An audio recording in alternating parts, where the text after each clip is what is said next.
It's 8 o'clock on a Sunday. Regular crowd shuffles in. Evening. There's an old man. He's sitting next to me, making love to his tonic and gin.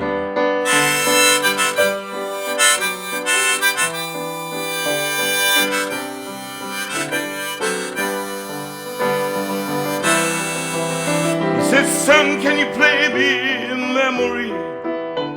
I'm not really sure how it goes, but it's sad and it's sweet, and I knew it complete when I wore a younger man's clothes. La la la, la la la,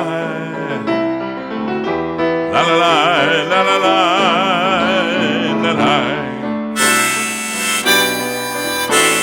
Sing us a song, you're the piano man. Sing us a song tonight. Well, we're all in the mood for a melody. I hope you are, and you've got us feeling all right. Let me hear some cheers out there.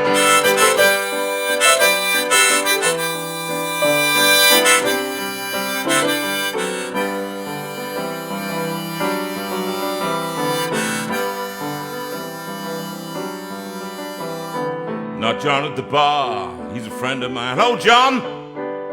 He gets me my drinks for free. And he's quick with a joke, or he'll light up your smoke. But there's some place that he'd rather be. He said, John, I believe this is killing me.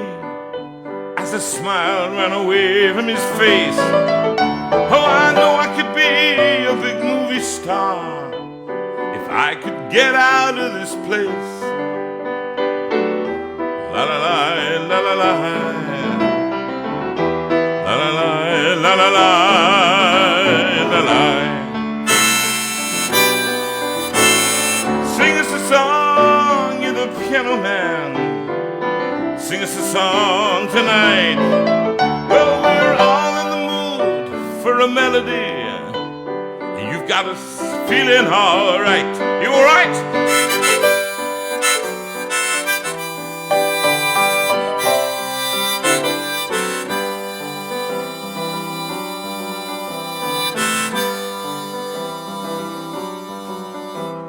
Now, Paul, he's a real estate novelist who never had time for a wife. And he's talking with Davy, who's still in the Navy, and probably will be for life. And the waitress is practicing politics as the businessmen, they slowly get stoned. Oh, they're sharing a drink they call loneliness, but it's better than drinking alone. La la la, la la la, la la la, la la la.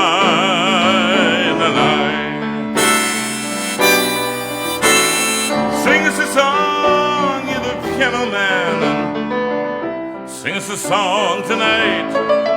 Well, we're all in the mood for a melody, and you've got us feeling all right.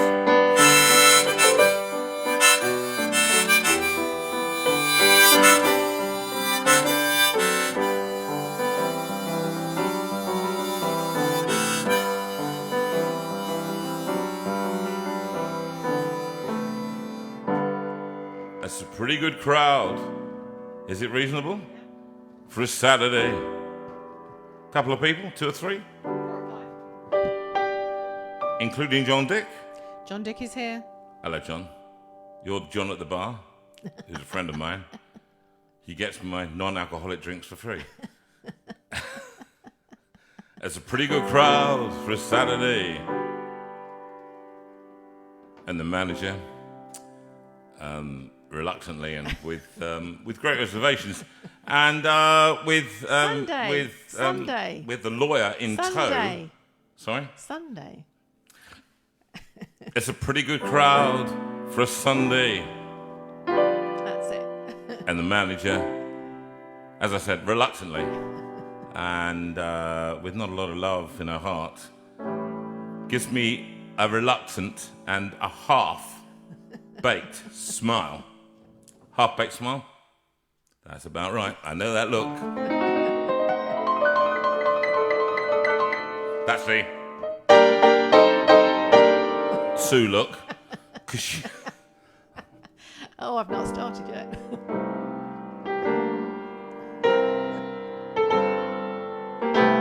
Would you get on? 'Cause she knows that it's me. Variation form now. 'Cause she knows that it's me. They've been coming to see every week for 28 weeks to forget about life for a while. Oh, yeah, all right, steady. And the piano, it sounds like a carnival, and the microphone, it smells like a beer. And they sit at the bar and put bread in my jar and say, "Man, what are you doing here?" La la la, la la la, la la la, la la la, la la. Sing with me now, sing us a song, you're the piano man. Sing us a song tonight. Well, we're all in the mood for a melody, and you've got us feeling all right.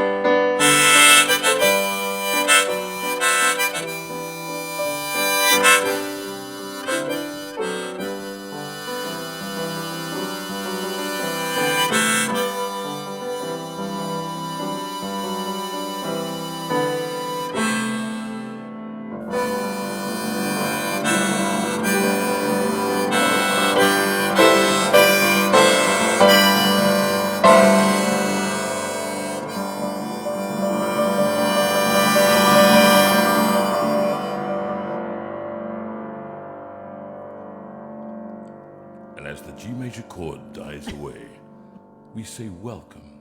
Welcome, everyone. Just a minute.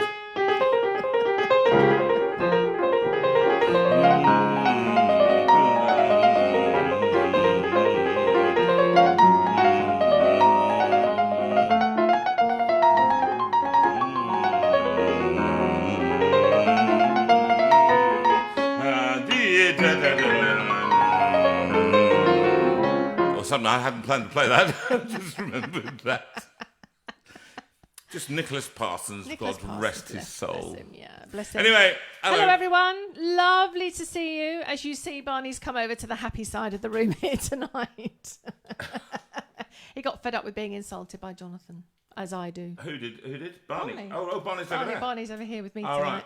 Okay. Oh yeah, I see that. John Dick, I am not sitting in the loo with a Barney toilet roll cover. Okay, this is in the room. He thinks I'm back in the loo. Ah, and this is quite interesting because a lot of people actually have no idea where we are. When they take a guided tour, somebody came in the room recently and they said, "I had no idea it was so cramped in here." And we have loads of it's like a tripod room. Yeah, our friend Tony said this is not a Steinway room; it's a tripod room because we've got rather a lot of tripods in here. 2 lights. Great big piano desk Mic over stands. there. It's all kind of, I can barely get in here. Anyway, welcome. Nice to see you on, I think it is show number 28. Is it? Unbelievably. Oh, I've lost count. Yeah, I know, it's but lovely I haven't. to see you all anyway. I hope that you've all sitting there behaving yourselves, got all your snacks, your jelly babies, your ice creams. And what's your week been like? My week has not been so brilliant. And it's just been trying to recover. I went and shaved and tonight I went and shaved for you, and I've got Hugo Boss. I've given up using Sue's perfume. It's taken 7 months. Mainly because Sue bought it for him. Sue bought me this, sorry. Sue bought me this. Hugo Boss. Our anniversary. And can you smell it? Can you smell it? I'll put the microphone closer. Can you smell it? There it is, all over me. No, but I can smell it, and believe me, it's a much better smell. Much better than eternity. Yes. Eternity. For women. Anyway, right. Let's just have a little bit of niceness to these 2 hours. Some challenge as well, because it's very challenging. Some of this stuff that people have asked me to sing tonight. But here, this one. I'm listening to all the rushes as they've come through the album. And this song is international. It's beautiful.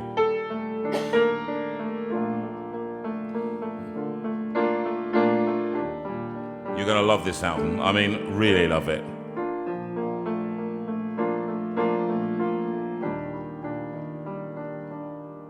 I see trees of green,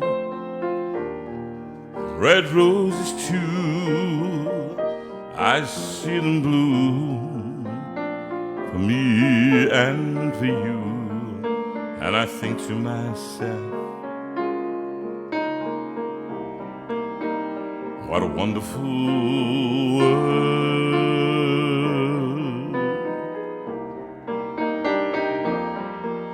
I see skies of blue and clouds of white, the bright blessed day, the dark sacred night. And I think to myself, what a wonderful world.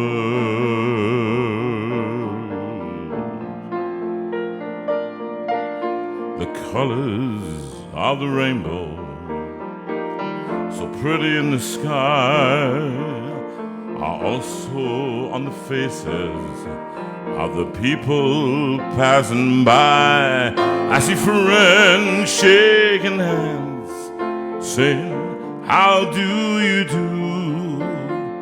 They're really saying, I love you.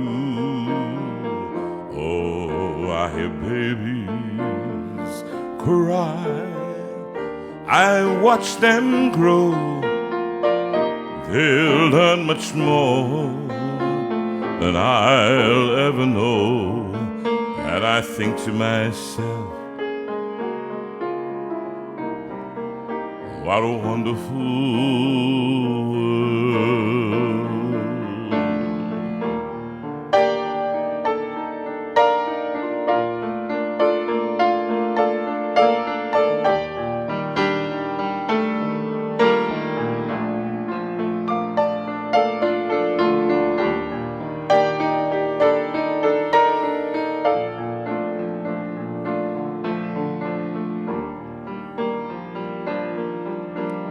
Colors of the rainbow, so pretty in the sky, are also on the faces of the people going by. I see friends shaking hands, saying, how do you do? They're really saying, I love you and you.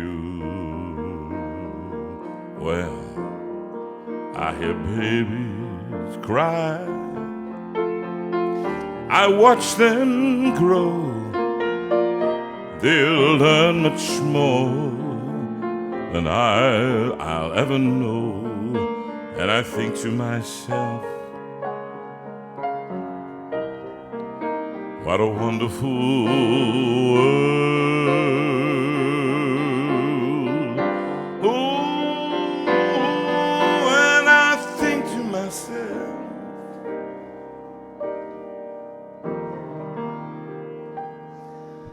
What a wonderful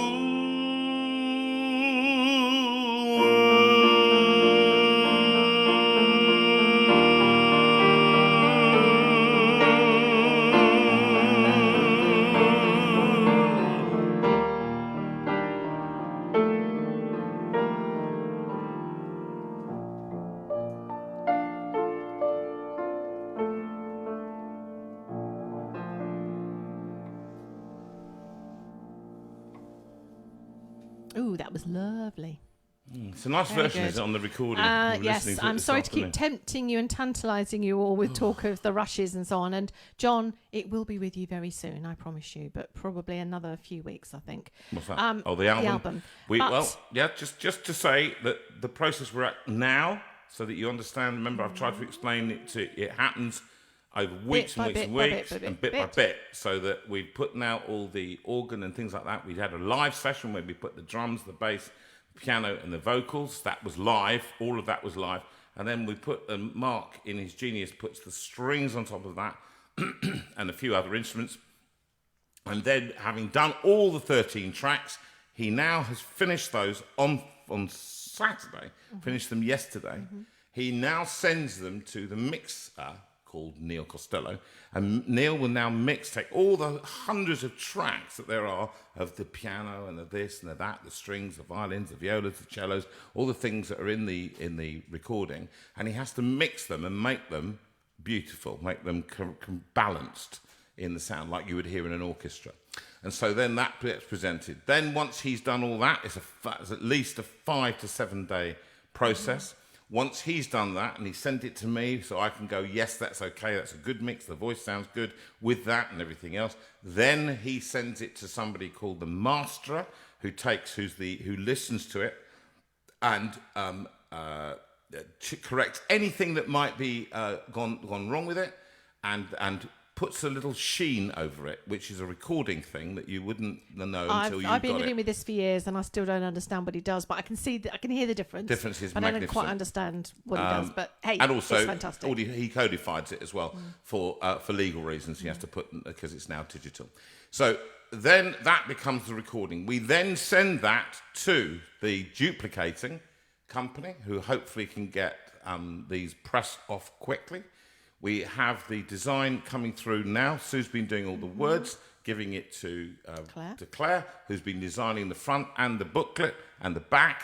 And then that comes through. And then having got it all, and it's all in a case, all in a proper dual case. And then I have to address 450 envelopes. Is it 450? Well, whatever, however many it is. And then I have to post them all at a post office. But I'm not going to do that. I'll just find a way of doing it. So I'm not taking it to the post office, and then you will have it on your doormat. And that, you can tell, will be a few weeks. So in the meantime, just take my word for it that Wonderful World is divine. It's divine. And people just love it. And the friends that have heard it and have said, it's the best version ever. Yeah. Ever. The same as Autumn Leaves. And if you like jazz and those kind of things, some people do. The album is so varied. It's going to be beautiful. You're going to love different things. I listened to Bring Him Home. God on high. Hear my prayer. In my need, you have always been there. And I have to say, it's sensational. The orchestration. If you don't sit there weeping, I know I do. It breaks my heart as well as it moves me. So, but this song is especially going out, and we're going to do a stand by your phone. So you're going to make a phone call after this song, and I just want to. We've got the lovely Cindy Kent, MBE broadcaster, singer, and all that coming up at 9:00 tonight. And she's got a lovely story to tell. She's a lovely lady, very full of energy and full of delightful tales and stories and things. The journey that she's been on, and that's later on. But right now, there's the lovely Sylvia, who is in Sylvia Newman. Now, Sylvia is awaiting an operation. There's quite a serious operation that's going to happen this week. She had some setbacks. She had a fall. She had to have her hip replaced. I've never known a woman who is more sturdy and in the midst of everything just seems to be so unrelentingly positive. I'm trying to learn from you, Sylvia, okay? And if you're listening, sorry, Sue, you wanted to say. I was about to say, Sylvia, so we send you positive thoughts, we send you our love, and we send you our prayers, and we send you birthday greetings because yesterday was your birthday, and this song is just for you.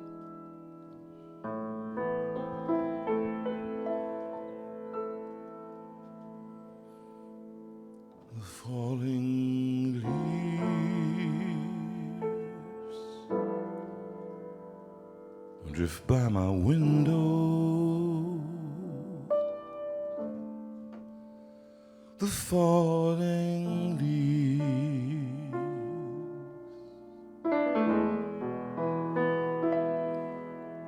of red and gold. I see your lips,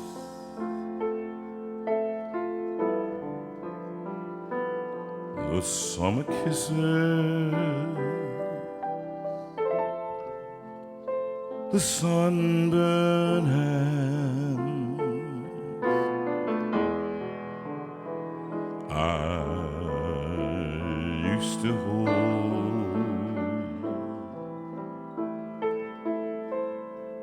Since you went away, the days grow long, and soon I'll hear old winter song. But I miss you most of all, my darling, you.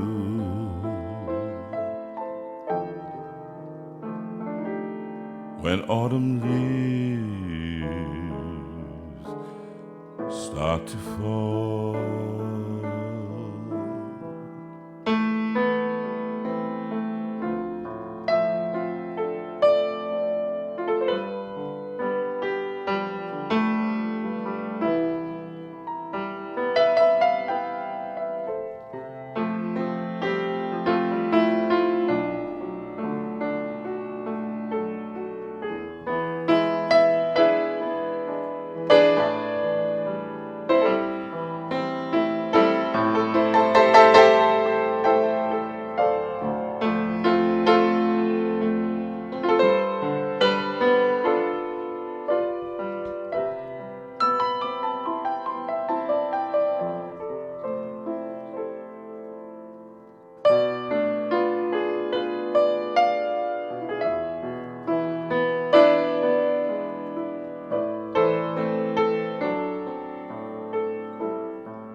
since you went away, the days grow long,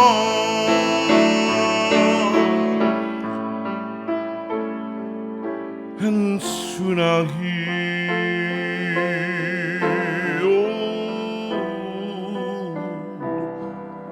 winter song.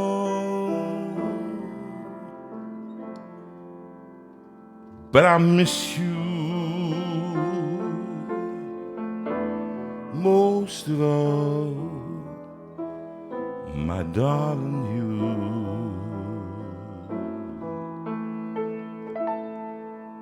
When autumn leaves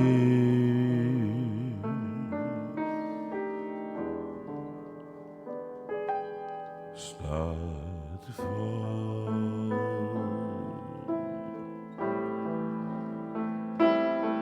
I miss you most of all, oh, my darling, you.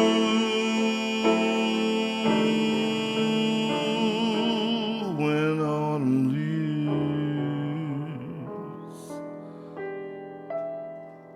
start to fall.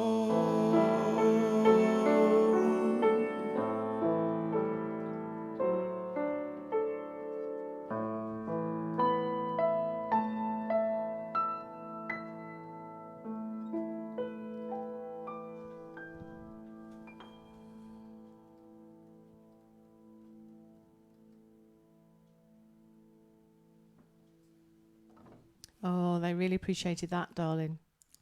Oh, yes. That hit the spot. You know, it's funny, somebody asked me, I was listening to a phone with a friend, we were listening to the Rushes, trying to see if we could, you know, pick anything out that needed to be commented on or corrected and everything else.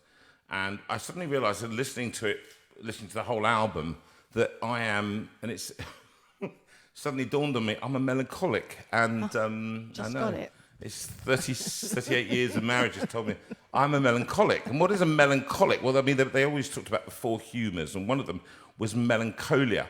And I always prefer a sad song to a happy song. I don't like now, ironically, I spent my whole career doing that. But the stuff I listened to would be C minor, the C minor, Rachmaninoff piano concerto. I'm a romantic. I love things that actually give space and time to reflect. Because actually, amongst this extrovert character, I'm quite a private person. I like to do what I do as a show, but then when I'm private, I am really private, and people who know me know that that's the case. So I'm also a person who likes melancholy songs and sad songs.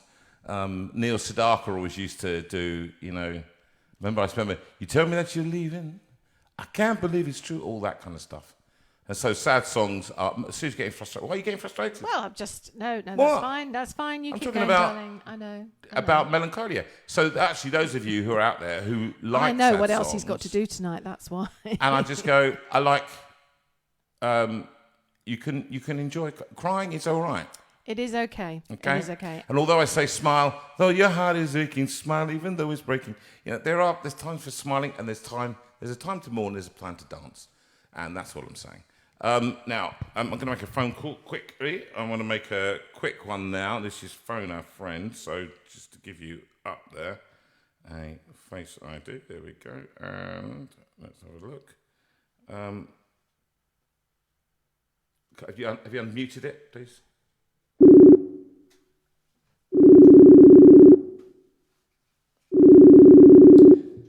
Right. Hello. Hello, Jill. Hello, Jonathan. How are you, darling? All right, thank you. Gosh, it's been how many years since I've seen you, Jill? It must be since the last reunion, isn't it? Yeah. And tell everybody where you know me from. Bonneville in Clapham Park. Clapham Park, South West London girl. I'm a South West London, but I was born in the East End of London, didn't I? You were, weren't you?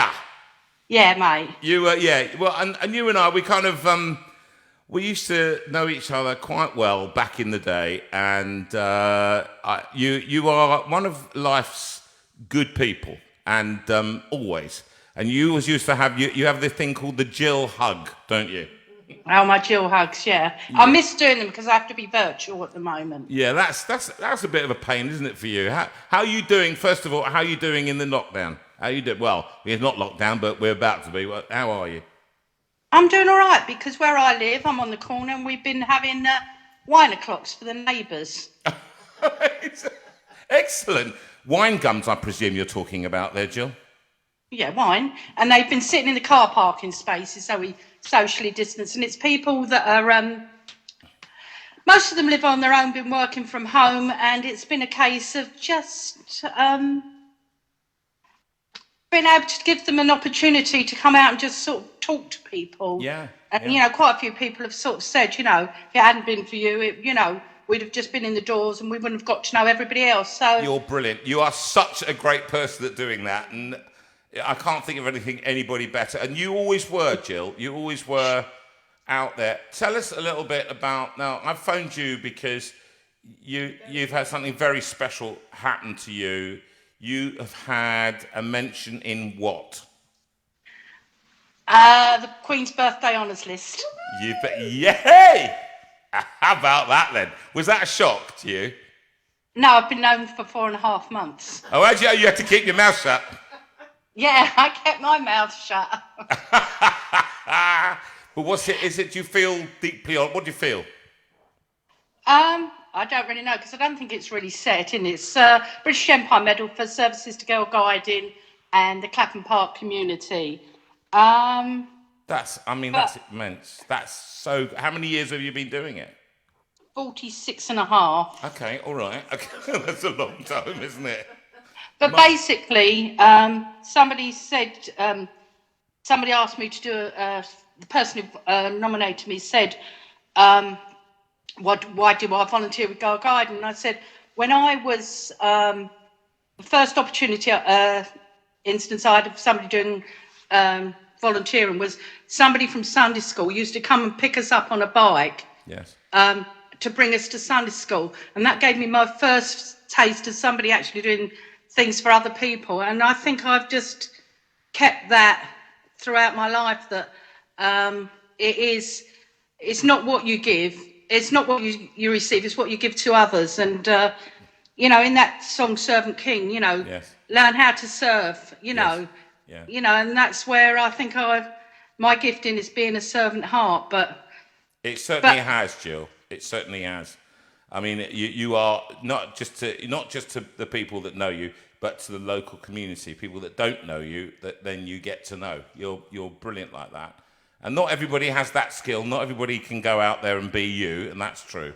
But well, just as well, there's only one of me. Exactly, Jill. We can only get. Listen, I just wanted to phone you and say, from this community to you, you are exactly what we're talking about when we're saying, you know, you've got a friend. But you're the very kind of person that this community attempts to be to other people. Kindness, generosity, just giving of self. And we applaud you.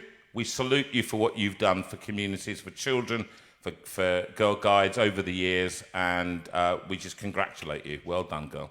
Very proud of you. When I saw that, I just thought I had to phone her. And when you said to me, "Oh, I don't know whether I'll put the alarm on. I might go to sleep." Hello.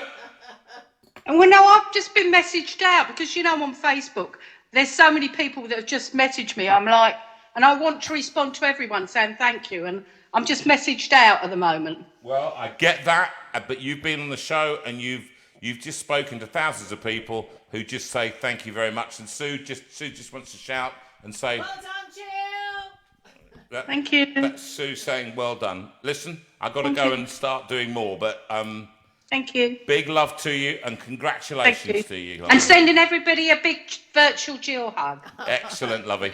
God bless you. Thank you. Thank you. Bye. Well done, Jill. And also congratulations to Linda's sister Anne, because she's also been honoured. So Linda and Anne are on the group, and she was honoured with a BEM for services to Girls Brigade in Plymouth. So I love the fact that a lot of people have been honoured this time for working in the local community. So well done, those of you who got honours. I pray you'll be our eyes and watch us where we go. Help us to be wise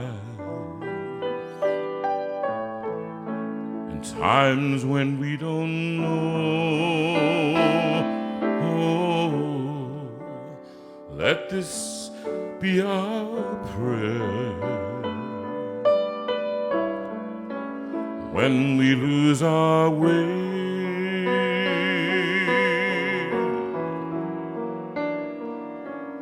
Lead us to a place, guide us with your grace, to a place where we'll be safe.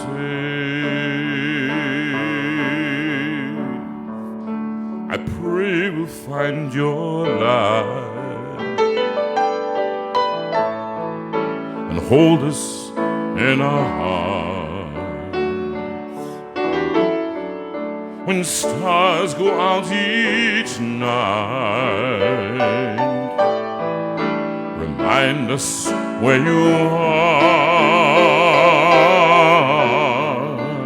Let this be our prayer. When shadows fill our day,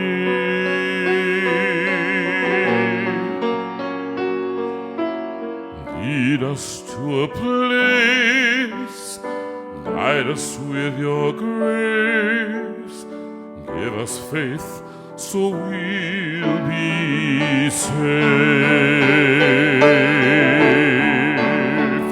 A world where pain and sorrow will be heart that's broken will be mended, and we'll remember we are all God's children, reaching out to touch you, reaching for the sky. We ask that life be kind and watch us from above. We hope each soul will find another soul to love. Let this be our prayer, just like every child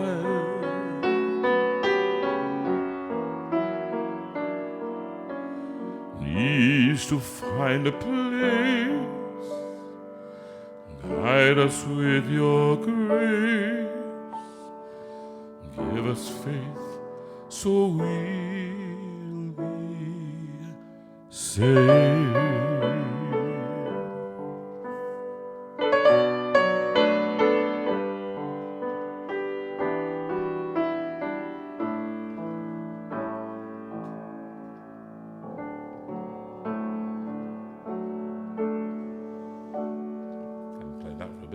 And that one is dedicated to Chris.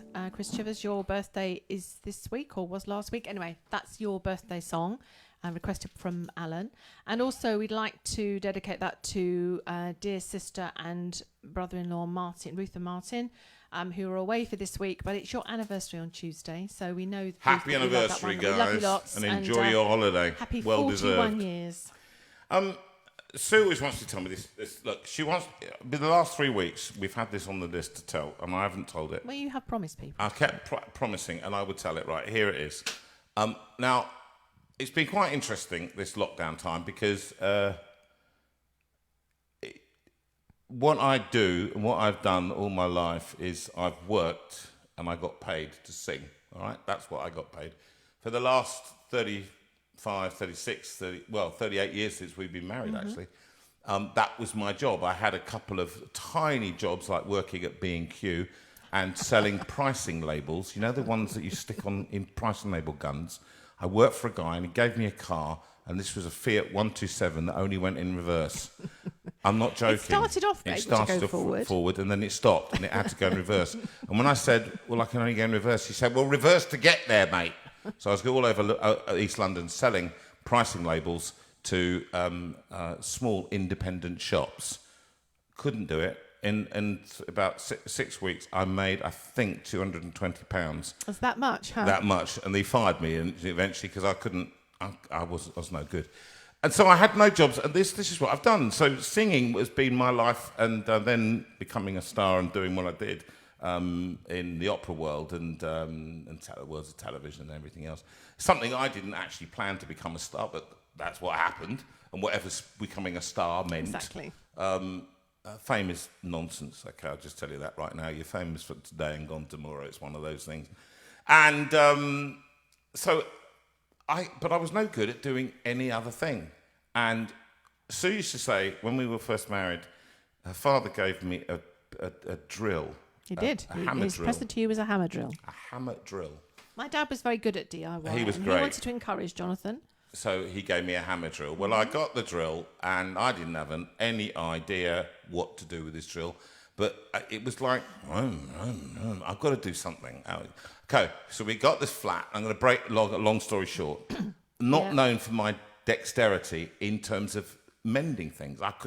I'm cack-handed. Whatever I try and do, I break. In fact, just before we started today, I pushed the plug down in the sink and it stunk. It stuck, not stunk. It stuck. It's stuck there. I can't get it loose.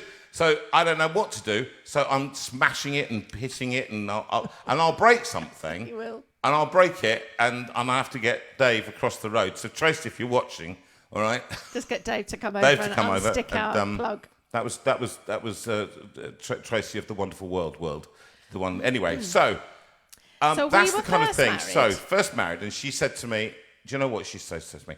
Look," she said, just all you need is the confidence. Just have the confidence and try it. Just go for it. She bought a toolbox, great big, lots of screwdrivers, hammers, spanners. You got it. It's all in that great big toolbox. Very heavy thing. And so off I would go, and I'd try this. Well, we got our first flat in London in Streatham, and I hadn't got any work at the time, and Sue was out to work working in the job, managing job centres at that time. So she left me and she said, look, it's a converted flat. She said, there's a blind that needs to go up in the bathroom. It's a very simple thing. She said, just put the blind up, screw there. Just a little, that's all you need, and then we can put the blind down, and then it will look nice. So I said, hey, leave it with me, I'd said. So I came back. So, never mind about you coming back. I'm just telling them. No, I don't want to hear you. Don't tell the story. I'm telling the story. So, I decided, okay, well, let's have a go. All I need to do is drill the holes in the wall, right? Now, it was an 1850s property. I hadn't checked anything. And I just thought, well, I don't know what you do. I suppose you put a drill bit in, okay? And then you drill a hole. I've heard of these raw plugs, which sounds like a name for an American guy. And I just thought, I'll put them in, and then you tap it into the wall. I've seen my dad do it. And then you screw in the thing, and then that's it, you're done. 5-minute job max. So I take the drill, and I stand on the toilet. Well, I'm standing on the toilet. Okay, as I stand on the toilet seat snaps, breaks. That's it, finished. That's it. That's the first damage done. And I thought, oh no, so then I have to get a stool. So I get the stool, we haven't got a stool, so it's a chair. So I'm standing on the chair and then standing on the sink to get to this thing. So I'm standing up there, very, very high ceilings. And so I thought, right, I'll put it in. I marked it off there with a pencil, And I put it into the wall. And as I put it into the wall, it went like this. And all the plaster, and I'm talking it must have been about 12 inches of plaster all around the wall, just fell away. This was plaster that clearly I should have tested, but I didn't know about that, did I? So I thought, and it's falling into the sink, all the plaster. And what I'm looking at, I'm thinking, can I glue that all back on before Sue sees it? I'm talking about at least 50 bits in the sink. And I'm looking, and the drill is still going. I'm in my hand, and I couldn't stop. I thought, okay, go down to the local DIY shop, because now what I've got to do is I've got to redo the thing. I've heard of polyfiller, so I went down, and it's one of these blokes leaning up against the counter, and I went in. I said, hello, mate. He said, hello, mate. All right. I said, and he knows everything about what a 3x2 is. I have no idea. I'm 59. I still don't know what a 3x2 is. I don't want to know. Don't write in. Do not write in. So I'm going, okay, all right. What do I? He said, I explained the problem, and he said, so you just drilled straight into the wall, did you? Yeah, you never drill straight into the wall, mate. No, don't do that. I wouldn't do that, mate. So I said, thank you very much for your help. And so he said, no, what you need, mate, is the quick drying polyfiller. Dry in 1 hour, no problem. Slap it on, here's a spatula, stick it on, a little bit on, give it a bit of that, all that, stick it around, all right, everything's hunky-dory, mate, no problems. So I said, okay. So I got my spatula, bought the polyfiller, get there, stir it up, follow the instructions, and I think, okay. So I slap it on, and as I slap it on, of course, bits of the dry I hadn't cleaned the plaster off, so bits of the dry plaster are sticking to the polyfiller on the outside. So it's like speckled bits. So I'm now trying to pick them off, right? Pick them off with my finger, just going pick. And I think, what this is? Anyway, after about an hour, I managed to get this, and it's falling down because it's sagging. It's just starting to sag. So every time it sags, I'd scoop it back up again. And I thought it's got to be an hour. So I timed myself, and I thought an hour and a half max. I'll give it an hour and a half. So I left it up there, and it's a bit saggy. I thought, well, it's the best I can do. What can I do? I can't have her come back here and me not having done anything. So it's saggy, but it's okay. A bit like me now. So I'm just put it on, and I think, right, it should be dry now. They said 1.5 hours. It should be fine. Stand up there, now stand on the sink, the toilet's broken, I'll have to go and buy another toilet seat, that's another story. And I'm going to go, okay, here I go, hammer drill, and I've got it set in the wrong setting, on a hammer drill. I didn't know there was a difference, so it's on the do like this. And I put it into the wall, and of course, it wasn't dry, was it?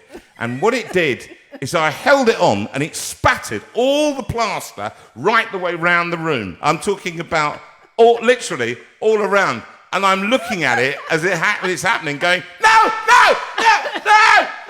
And I couldn't stop it. And eventually I stopped it. Well, I spent the next 3 hours cleaning up, because of course that will go hard and stick to the rest of the bathroom, because it's on the wall here, on the ceiling there, and on the wall over there, to say nothing of down in the sink. All right, so I'm just cleaning this up. It took hours to do it. And I got so frustrated with it, I couldn't believe it. And I had a hammer in my hand. And what you used to do in our bar, you used to go in through the door, turn left and left again. Pat Henry, if you're watching, your husband...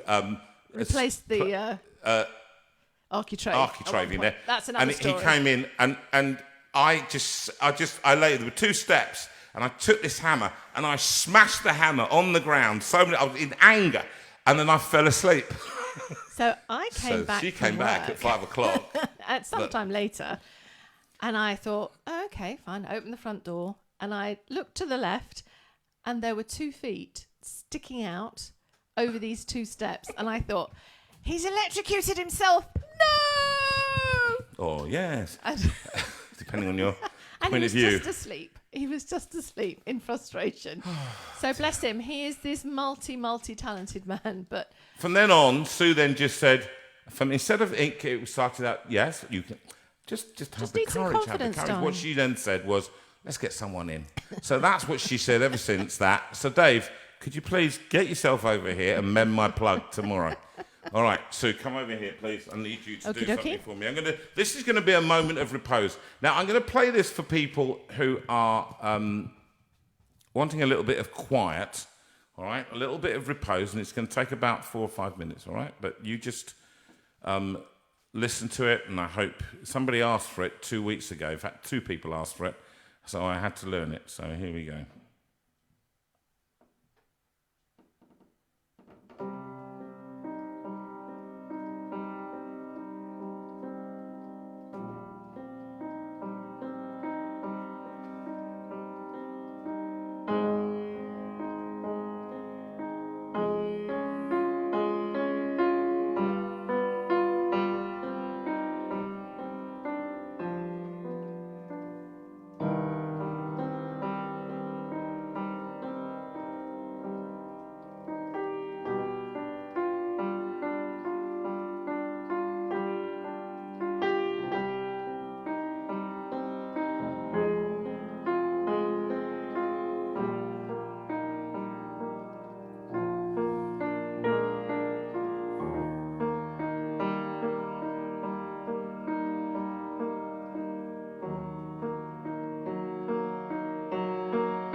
good.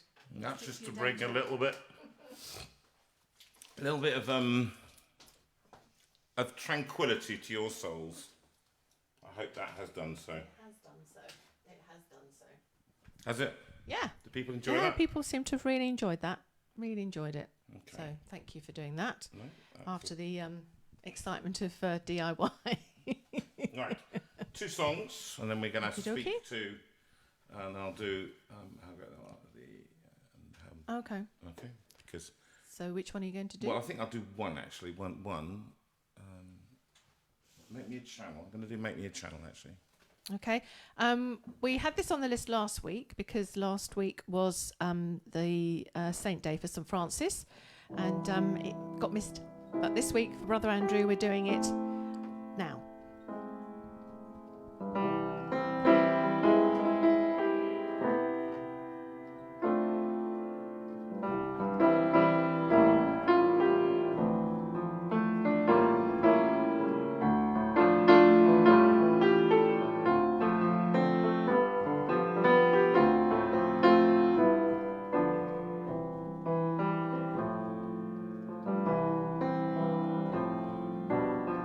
Make me a channel of your peace. Where there is hatred, let me bring your love. Where there is injury, your pardon, Lord. And where there's doubt, true faith in you.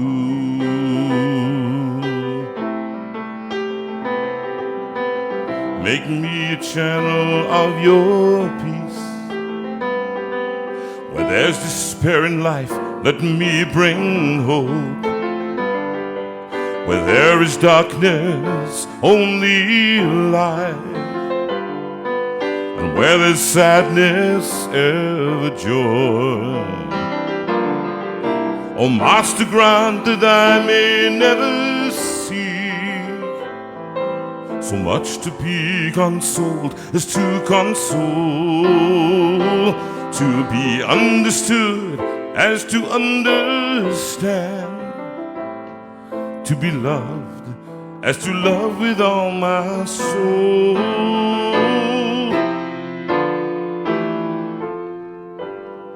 Make me a channel of your peace.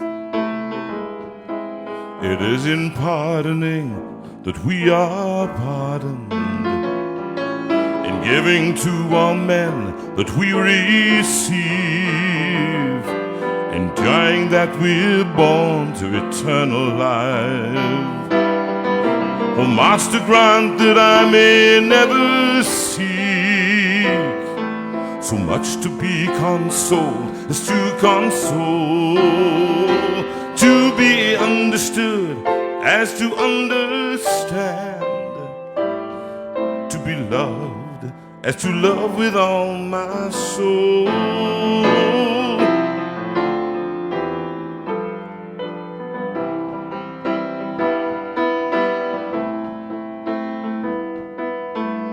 Make me a channel of your peace. Where there is hatred, let me bring your love. Where there is injury, a pardon, Lord. And where there's doubt, true faith in you. Oh, Master, grant that I may never seek so much to be consoled as to console, to be understood as to understand, to be loved as to love with all my soul.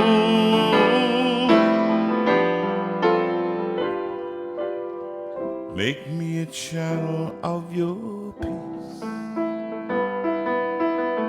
Make me a channel of your peace.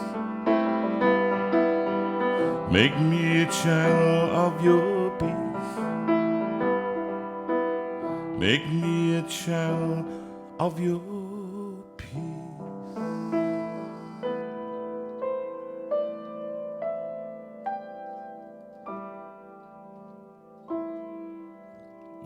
We've got Mark Mark Edwards, you'll be glad to know, coming back in on the 1st of November.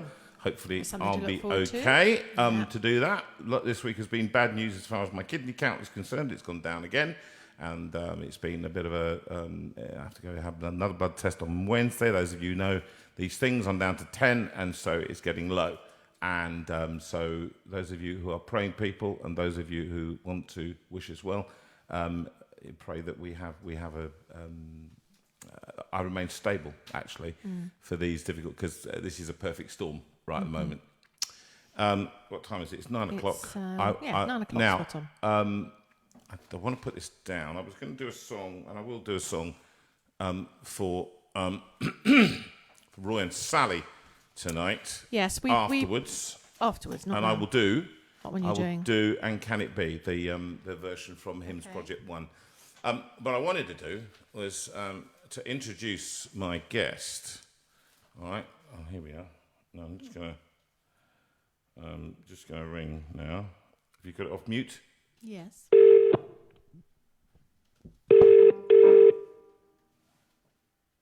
Hello.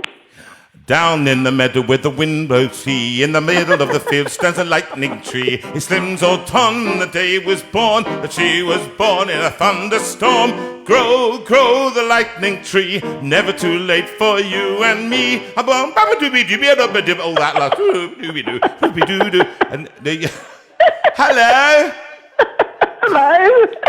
Sorry, I think I vaguely recognise that. Yeah, all right, calm down. Sue just photocopied it off for me so that I could... do you know, it's very funny, isn't it? This is our dear friend Cindy Kent, and welcome Cindy Kent, MBE, OBE, IDIOT, all of those. And welcome to the show and to the JV community and JV Live in the Steinway Room. It's nice to have you.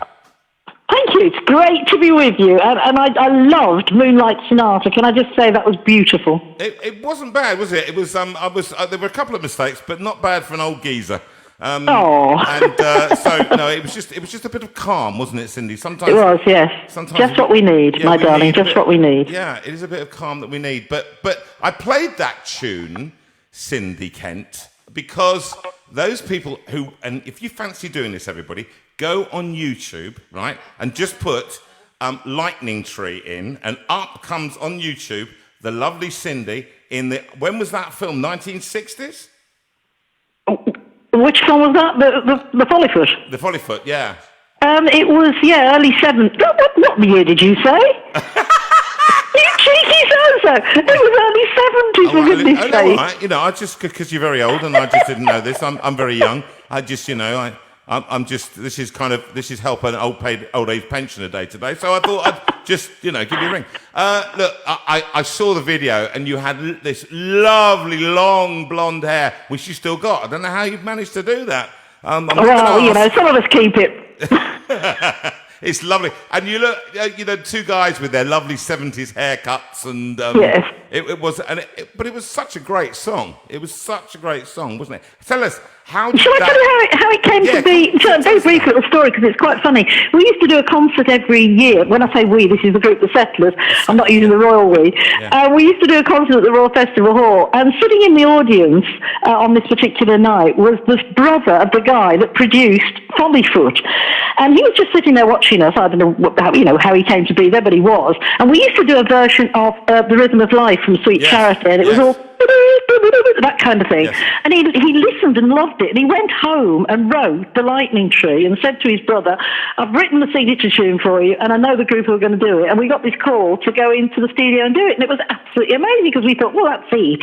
You do it, and it's a sick tune. We then went off and did gigs all over the place, and we suddenly got a telegram, if you remember those things from way back, from our agent saying, it's just entered the charts, we better learn it. And we'd all completely forgotten about it, so it was a case of scrambling around all the guitar cases and everything else to find the words and find the music and learn it. But, it's amazing, Jonathan, how many people remember it. I'm seeing some of the comments going up now. People still remember it this far away from when it really happened. It was a great series. It's a long time. But in fact, actually, you think back to our childhood, we remember, if I did a kind of a straw poll when I went... I do this thing in my show normally when I'm out on the road, and I do a thing about adverts, and I go, opal fruits made to make you melt water. Exactly. And when you do a Mars a day, helps you work, rest, and play. Right, these are banged into us. They are stuck into us. And when we watched terrestrial television, because all we could watch was BBC or ITV, that was all there was. And my parents wouldn't allow us to watch ITV. Were you on? Was Follyfoot ITV or BBC? It was on ITV. ITV, and we weren't allowed to watch ITV. It was considered, Well, I mean, we watched BBC. That was the thing. Yes, of course, yeah. Exactly. But when you only had 2 channels to watch, everybody watched it. Therefore, the childhood of people and Follyfoot became standard watching. Everybody watched it and they listened to the tune, and that tune that you recorded became, all that very swingly singers thing that you were doing became so much a part of it. How many years did you sing that then? Well, we only did it because the group broke up in 73, so we probably only did it for sort of the best part of 3 years, I guess. But, it was the one song that people requested and loved and really enjoyed. And, as I say, I'm amazed that people still know it now, and most people can sing it. The only trouble was it was a really hard song to learn. You'll probably relate to this, Jonathan. Every verse began with the same words. Yes. Down in the meadow where, and then something or other happened. And so you had to try to remember what verse you were on. So it was not the easiest of songs to sing. But when I do the odd solo gig now, I still actually do it. And really? The audience to do it, and they love singing it. It's just one of those things. It's amazing. Well, I think actually, it's a very folky, it's a folk song, effectively, and you can join in the chorus. It's a bit like Ralph McTell, that kind of that vibe, where you can just join in. What was the streets of London? Let me take you by the hand. I'll lead you through the streets of London. I'll show you something to make you change your mind. And it's that thing that people love to sing. And the community, very much so. This community loves to sing. I know, we're doing a song in a second. We've done 28 shows now, and everybody sings it. They join in. They're now going to have a chance to sing on the album, on the new Lockdown album, where about 100 people have signed up for this. Because can I join in? Sorry? Can I join it? Yeah, you join it. You can join. Yes, you can join. Thank you. All you got to do is send in. That'd be nice, actually. I'll send you the link, and thank you. All you got to do is record it at home. How are you at really? technology? Good. Sounds good. How are you at technology? I can do it. Actually, I've done it once because they got into a little company or a little school somewhere, got in touch and did a very similar thing with the Lightning Tree. And the school sang it and they wanted me to join in. So I had to put it together here in my home and send it off to them. And I'm waiting to see the finished product with all of us singing it together. But so, I think I can probably cope with it. Right, in which case you can. Now, the thing is, there's so much to talk about your life because one of the things I would say is that you've lived a varied and exciting life, haven't you? It's been really good. God has been very good to me over the years. There's a lot of things happened, but, looking back, I'm amazed. If you'd have told me I'd have done half the things I've done, when I was 18, I'd have gone, that'd be stupid. And yet here I am at 29 or whatever I am. I'm delighted at the things that I've actually done. Yeah, it's been good. When you left the Settlers, because the Settlers were the kind of band that we were allowed to listen to. We were a strict Plymouth Brethren home, the background I came. And we were allowed to listen to the Seekers and the Settlers. Those were in the same kind of, thing for us. Lemon tree, very pretty, and the lemon trout is sweet, but the sweet fruit of the poor lemon is impossible to eat. Remember all that stuff? And what was the famous one? Anyway, Settlers. Peter, Paul and Mary did that, didn't they? Yes, Peter, Paul and Mary. And we loved all that stuff, and we loved what you did. And what did you do after 73? You let the band break up. Why did they break up? Well, I guess it was, things are on their course, don't they? And we were together for 11 years, and it was hard work actually travelling. Well, you know what it's like. It was hard work travelling to gigs and going around, and I'd not long got married. I guess I didn't want to be on the road that much. And anyway, it seemed a natural thing at that point to actually leave. And I was so blessed because I had this urge to get into radio. I mean, I love the wireless, as I call it. I love it. And we were so fortunate in the gigs that we did. We were on the radio such a lot. In fact, we were on so often. Most people used to reckon they could pick us up on their electric razors. But I'm not sure about that. But we were very fortunate to do a lot of radio work, and I loved it. And I got to know David Winter, who was the producer of the Sunday programme. He and I went to the same church. And so did another guy, actually, a guy called Cliff. Hang on, it'll come back to me what his surname is. He was a pop singer. Cliff somebody. Cliff, it'll come back to me. Anyway, we all went to the same church. And David was the producer of the Sunday programme. And he said, well, look, come on the programme and review new pop gospel albums that are out. Yes. So it was a nice bridge between talking about something I knew about, but getting into this thing called radio. And he used to throw scripts back at me and say, no, you can do better than that. And it was a great way to learn. I mean, Radio 4, is a good starting place. Yes. And so I moved into radio, then I did Radio 2, then I did Radio 1, and then I moved into commercial radio, and the rest, as they say, is history. And did you, I mean, I'm going to sing a song now, but did you like this medium more than television? Oh, absolutely, yeah. I mean, some precocious child once said the pictures are better on radio. Yes. And I think that's absolutely true. I mean, you can actually create a world with words. If I said to you, imagine a sea of yellow custard and a pink blancmange island in the middle with a little red jelly tower, you can see that. On television, you'd have to kind of paint it and do a whole set and everything. But words are just amazing. You can create this little world, I think, with words. So personally for me, radio does it every time. Yeah, it's interesting. That's why I've got a good face for radio, I think. Yeah, well, hey, that's my line for sure. Now, look, we'll sing a song and join in quietly on the other end, and then because I think you know this one, but it's the old Carole King, James Taylory song, and we've got a beautiful version of this recorded now. Great. So my favourite artist, Carole King. I've worn out my Tapestry album, I have to admit. Well, I always say this is my claim to fame. The bass player on my Nashville album just in the last 4 years, he played on that album, and he said what was great about the album was that they did it as a demo, and it never got past the demo. It went straight to the record. So they did it as a dem, and then it ended up being the finished product. What you hear today is just a beautiful thing. And it just actually, for this community, Cindy, and for the community that you have spoken to for years, you became a friend on the radio. That's what it is, isn't it, really, a way? Yeah. And that's what we attempt to do with these Facebook shows, is we try to create a very relaxed atmosphere. There's nothing, I have no idea really what I'm going to do until I do it, and then you do it, and then you see what happens, and people like it or don't like it. They turn on or they turn off, and you hope that more people turn on than turn off. Anyway, here is, and those of you who are in the choir, you should have received your email and the instructions from myself, Matthew, and Rachel, our techie team. And anyway, I'll sing the first verse and chorus, and then you join in the second chorus. You ready? When you're down and troubled, and you need some love and care, and nothing is going right.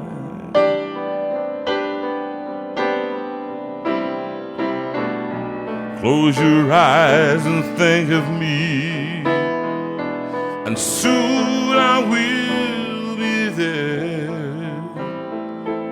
to brighten up even your darkest night. You just call out my name, and you know wherever I am, I'll come running to see you again. Winter, spring, summer, or fall, all you gotta do is call, and I'll be there. Yes, I will. You got a friend. Very nice.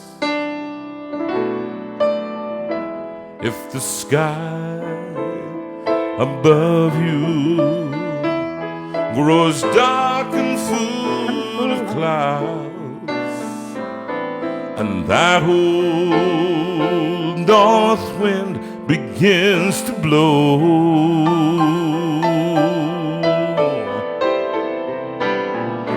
keep your head together now and call my name out loud, and soon I'll be knocking at your door. Everybody joining together after one.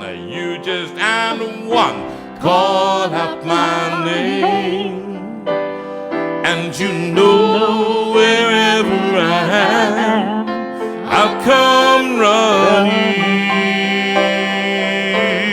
to see you again.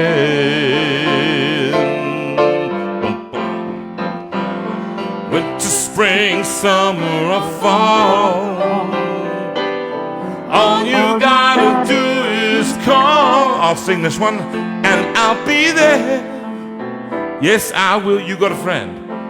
You've got a friend. Dun, dun, dun, dun, oh, darling, you've got a friend. Oh, darling, sing it. You've got a friend. Sweet darling, you got a friend? You've got a friend. Oh, yeah, you got a friend. You've got a friend. In harmony now. Dun, dun, dun, oh, you got a friend.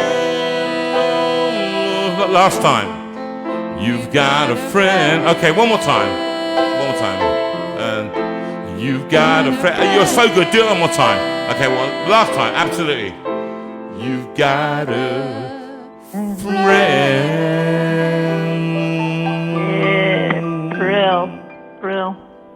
Wow, what a great, it's such a great song. I missed out the middle section deliberately tonight, but ain't it good to know that you've got a friend. Yeah, when Pete got, okay, I'm going to do it and you sing, you ready? Great track, great song. I mean, it's a brilliant number, isn't it? Oh. And right for what you guys are doing. Outstanding, and actually we've recorded it, and it's huge already, and it's real Tamala Motown feeling that we've got to it. Mark Edwards, the assistant producer, he's really done us proud on the whole album. It's outstanding, actually.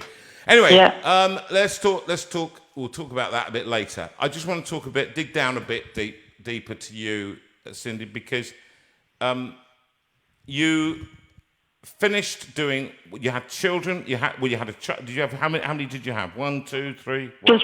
Just one. Yeah, his name's James. He's a singer, he's got a great voice. He's got a wonderful tenor voice. He certainly has. Very well, not exactly operatic, but a tenor voice. He's a choir leader at his local church in North London, and he sings beautifully. We've done a few duets together on stage, which was lovely. That's lovely. It's lovely when you do that with your boys and with your children. It's something very special. Mine came and did backing vocals on this album, which was it's just absolutely magnificent. Seeing them in the studio redoing, and it's something very special when your children want to do it, when they want to do music, isn't it? I just want to talk about you've left the Settlers, and what do you do then? You've got a family. What happens? You go into radio. Yeah. And then what happens? Did you kind of just keep building that? Did you want to kind of just end your life doing that, or was there something else you wanted to do? Well, I don't know. At that stage, I was very happy doing what I was doing in radio. I moved in, as I said, I did 4, 2, 1, and then I did commercial radio, which is Radio Hallam, LBC, Capital Radio. Couldn't keep a job, really. Moved around, which was great. I also trained people in the art of media skills, which was really good. I really enjoyed doing that. And then I met up with a lady who'd become a deaconess in the Church of England, and I really didn't know what that meant, and I had a long conversation with her. And I suddenly woke up one morning, sometime later, and just thought, I think I want to be a deaconess. And it was just one of those things that I could only think it was from God. So I went to my local bishop, which is what you do, and he kind of said, it was just a matter of time. I was expecting this, and I thought, well, I wasn't. Anyway, I went off for you have to go for this interview, which lasts for 3 days, and it's purgatory, Jonathan. It's awful. They really grill you. I mean, I suppose that's fair enough. They have to, don't they? But nobody had warned me about some of the things we had to do, whereas everybody else had kind of been put through their paces, and they'd had rehearsals of writing this particular letter you have to write, and they used me to start off the discussions and everything. And I mean, it was a nightmare. Anyway, the area of London I was living in at the time, Edmonton, was very, very anti-women priests. And this is when I first went the first time. They were very against the idea of it. It hadn't gone through, but they were very against the idea. So the bishop, who sort of saw me, didn't help at all. Anyway, I got back, and they sent a letter. The bishop called me and read this long letter where they said, we liked your communication skills, and we thought you were this and that, but we don't think you've got a vocation. And well, that's the one thing you can't really argue with. You know what I mean? You can't sort of say, well, I think I have. Now, anywhere else, a bishop, knowing me the way they did, might well have pushed it to change it, but they didn't. So I went away feeling very disheartened and thinking, I've obviously not heard what God's saying. I got it wrong. And it took a long time to really get my confidence back and start thinking about it for quite a few years. And then I was taking part in a communion service in a tiny little chapel. There were about 6 of us there. And as the priest lifted the chalice and the paten, the bread and the wine up, and I just suddenly started crying, and I thought, that's actually what I want to do. Yeah, that is what I want to do. And so I went back, and I went for another set, and this time I got through. So I'm now an Anglican priest. And so it was great, but I was in an area where they didn't really like the idea of women priests, and so it was a case of, where am I going to go? There was one church in the area that would take a woman priest, and that was the St. John the Apostle Church in Whetstone in North London, and I spent 6 lovely years there as a priest in charge. Didn't get paid, but it was a lovely time. We doubled the congregation, we built up the Sunday school, we had a great time, and I left there 4 years ago and semi-retired to Kent. Well, that's my name, isn't it? So I thought it was a good place to go to. Yeah, I wouldn't forget where I lived, with the same name. I mean, that is quite a journey. I'm going to ask you a difficult question, because I think actually the people out there, some are, and some would be quite conservative about this, about women in ministry. I grew up in a place where actually women in ministry was forbidden, and I know that certainly there'll be people go, well, it's, women should, I suffer a woman not to teach, they give verses and the Bible. And how do you get over the opposition that so many people have, so many areas have, to female priests, bishops? In fact, I would say female leadership in general. Yeah, well, it's getting better, I have to say, Jonathan. That is, the great thing is, 25 years on from the first woman priest in the Anglican Church, it is getting better. But there are still pockets of resistance. I mean, here, I live on the Isle of Sheppey. There is one woman in particular who won't come to the communion service if I'm taking it. She'll only do it if it's a man. There's another guy who wouldn't come and share the sanctuary with me to do it because he didn't think I should be a priest. Gradually, people are dying out, and I've now taken communion services in 2 little churches here on the island that have never had a woman do it before. And you know what? The roof didn't fall in. It really is quite amazing. But I think people really are starting to realise that actually we are created equal in God's sight. And that's the message I would want to say is, okay, we are created different, of course we are, and we've got different skills and different gifts, and we're meant to complement each other. But in God's sight, we are all equal. And if God calls you, he sustains you, and he gives you the courage to get through what you have to do. I've heard of some terrible stories of my fellow women priests where they've been told the wrong time for a meeting, so they arrive late. They've been told the wrong place, so they turn up at the wrong place. I mean, you really wouldn't believe it in the church, would you? I absolutely would. And, we would, okay, yeah. But it's so sad, isn't it, that we are like that? And, even in this day, the mistake I think my church made was the saying, when the rule went through that we would have women priests was, well, but it's all right, we'll still allow you to have your views and carry on. We should have, cut off the point there, because now we're still ordaining people with those views, and there will forever be the schism. But we are learning, I guess, to live with it. We're getting, we are getting along with each other and trying to do our best. I've got a very, very good friend who's a priest in Chichester who absolutely does not agree with the fact that but we get on like a house on fire. We pray together, we work together, we've done things, we've made radio programs together, and we're fine. But he has his view, and I've got mine, and I guess God's got his as well. I think actually, and there's the thing. I think centuries of patriarchy have led to where we are today, and actually, I think what I've witnessed in you is a strong woman with direction, with a purpose, with a ministry, with a calling, and I have to be honest, Cindy, in telling you that when I was growing up, I actually was completely convinced that women in leadership was not because it wasn't done, and particularly within the nonconformist church. There are not a huge amount of people in the nonconformist, in Baptist ministry, for example. There are not that many women. It's generally men that run the thing, and men who are in the diaconate, men who control the steering committee, men who do this. And actually, I'm going to put this to you. What I want is I don't want a woman top-heavy thing in the same way that we had a man top-heavy thing. I would like it to be that a balanced view of what leadership is, so that we have a woman's view, a man's view, and we can exist together in the same room and do and share ministry, and that's absolutely. I think you're absolutely right. As I said, we've all got our own gifts. I mean, there are some people in the church, at my own church that I had, that would talk to me because I was a woman, and this was men as well as women. And there are some, I'm sure, that wouldn't talk to me because I was a woman. So they seek out a man. But isn't that great? We've all got our own gifts, and God has given us these gifts to share and to use for His glory. And so He provides people when we need them. And I just think you're quite right. Let's just get on with it. We're there to spread the news, the good news, the gospel, that God loves you, no matter what you are, no matter what you've done. People say, oh, if you knew what I'd done, Cindy, you wouldn't tell me God loves me. And I always say, well, think about David.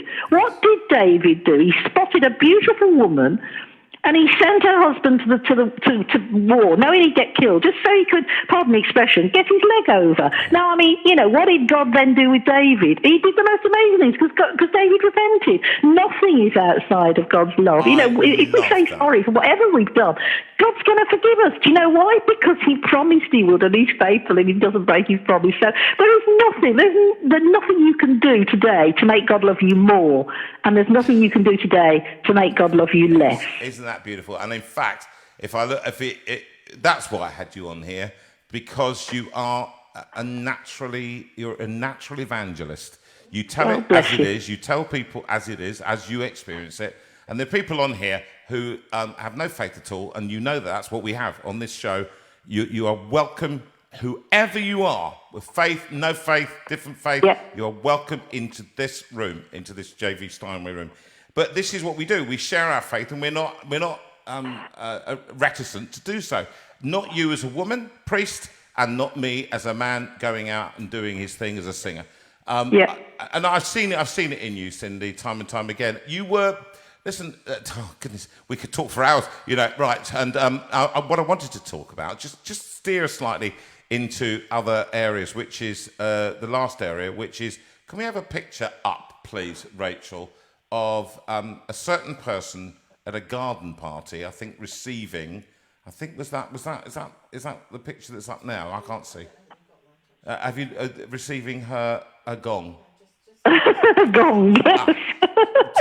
Well, yes, it's a picture of me with it, not actually received. I could have sent you one of Prince William giving it to me, but I was delighted to be awarded 4 years ago an MBE, and I know somebody else you were talking to earlier on got a medal, an Empire Medal. I mean, it is an amazing accolade to be chosen, and it was for services to religious broadcasting, which I guess I've been doing since 1973, which is quite a long time. But it was lovely to be recognised, to be honoured at Buckingham Palace.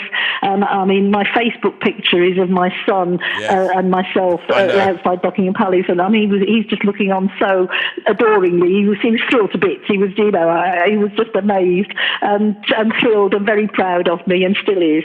And it was just a great honour to go to the palace and get it. And, you had to keep pinching yourself and telling yourself it was for real. And it was great. It was lovely. And congratulations to anybody else that's watching or listening that's received anything, because it is a great honour to have been chosen, and it's just a wonderful feeling. And when you received it, because you had to keep quiet about it for months, didn't you?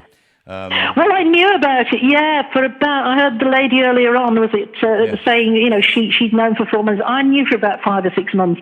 And it was one of the hardest secrets to keep. I didn't tell my son. The only person I did tell, and I shouldn't have done, but the lady who I thought, when I got the letter saying, you've got it, and I thought, I had a feeling I knew who it was that had nominated him. It was a very, very dear friend who I'd known from the 60s, and we were great, great friends, and I had a feeling it was her. And she'd just been diagnosed with throat cancer, and I knew she was really ill, and she probably hadn't got very long. So I did break the rule, and I rang her up and told her, and she was absolutely thrilled. Sadly, she didn't make it. She didn't stay alive long enough to come to the palace with me, which was a shame. But I just felt, I don't think the palace would mind me breaking this rule, because she didn't tell anybody. But I didn't tell my son, I didn't tell my friends, I didn't tell anybody. And it's got to be the hardest 4 or 5 months of my life, because anything like that came up in the conversation, I was dying to say, oh, by the way, and I didn't. But it was a lovely feeling to save it right to the last minute and then announce it to everybody. It was good. It's a very, Sue will note, when I got an award, honorary masters from Cheshire University, and it was a big thing. It was a major thing, and they, you're presented as a graduate, and you have to give a speech. You're accepted into the faculty and all that kind of stuff. And I wept on the day. I was absolutely just completely bowled over that they'd asked for me. It's that, isn't it? It's that thing where when you get the award, when you hear that you've got it, you think, really? Yes. Right. Because you do what you've done, Cindy, is what you've done. You've treated your life as normal. This is normal. This is what you do. This is how you help people. Actually, all the way, even at the palace, I thought somebody was going to come and tap me on the shoulder and say, "What do you think you're doing here? Why are you here?" Just finally, and in these difficult days, I know that you posted earlier in the lockdown how difficult it was when you were effectively locked out of your church and things like that. Where are you on this whole thing now? How are you feeling with ministry? How are you getting on with the church that you're at? And well, I'm kind of coming to terms with it. I'm hating it because I live on my own and I'm a people person. I don't do solitude, and the one thing I'm missing is touch. And it suddenly occurred to me the other day. We've got these 5 senses, and although I don't want to ever lose any of my senses, but if I went blind, I can picture in my head what my son looks like, what you look like, whatever. If I go deaf, I can picture in my head and listen and remember the sounds of you. I know what the smell of bacon frying smells like. So if I lost my smell, if I lost my taste, again, I can remember that. But touch is the one sense you can't replicate, and that is the one thing I'm missing, because I'm a hugger, and I just love hugging people when we pass the peace in church, and at any given time I'll hug people at the drop of a hat, and that is what I'm missing most of all. And it worries me what it's doing to me and to lots of other people who live on their own. I think time will tell that it's going to have had a bad effect on quite a few people who are on their own. That this is going to be a lasting thing. But I'm trying very hard to get out every day and go for walks and see people, and I'm busy. I take a service in the middle of the week. I take a service on a Sunday. I'm doing things a lot just to overcome this fact that I am on my own, and life just is not normal at the moment. So yeah, bless you. And I know you did say you would pray for me when I kind of talked to you about this. So thank you. And a lot of people have, and it's helped me enormously. And I think when we do pray for you, and we add you in the community to our list of people in the JV community, there's a Facebook group. Those of you who want to join, the only rules for joining are that everybody is kind to everybody at all points. If anybody starts to proselytise or try and make to politicise the group, then I'm afraid they will have to be expunged from the group. It is a group where people help each other, pray for each other if necessary, add thoughts. If you're not of faith, then you can give positive thoughts to people and encouragement and write to them. But we will add you, and we'd love to have you in the group just to say we're praying for you and thinking of you, Cindy, in your future life, whatever you're going to be doing. You're a force of nature, and we've just loved having you on. I know that people have really enjoyed seeing you on, and I think we've had some nice comments from people all the way down the line, and I can't see them, but I know that they have been. And so bless you. Until next time, you and I, we meet at the CRE, or we've just done an interview on that. Exhibition is probably where we'll next meet, But it's been great being on. And just a last little point, it was interesting. I came in time to hear you do the St. Francis Prayer, which is beautiful. I love that song. This afternoon, I did a pet blessing service. I mean, Vicar of Dibley, eat your heart out. We had loads of people out on the green outside the Abbey, and they all brought their dogs and their cats. There was even a hamster. It was wonderful, and we sang all things bright and beautiful, all the lovely stuff that you do with all that, and it was just the most amazing time to do it. So that's what I've been doing today. It's good, isn't it? It's good to be alive. It's good to be able to do lots of different things like you and I are blessed, I think, so much, aren't we? It's a wonderful world, as I sung it right at the beginning. It's a wonderful world, It's a wonderful world. Bless you, Cindy. I'm going to go and sing another song, and then we're going to go home. Thank you very much for joining us. And the community. Thanks, Jonathan. Good night, and God bless you. Thanks ever so much. Bye-bye, darling. Bye-bye. Well, that was an interview. That was great. Isn't that great? That was good. Yeah, I'm going to sing... What are you going to do now? Well, I think I'm going to do this one for Roy and Sally. Yeah, Roy and Sally, bless them. They did mention that they would like one last week from Hymns Project 1. They were interring his mum's ashes this week, and they used a lot of Jonathan's songs from Hymns Project 1. And so this is for you, Roy and Sally.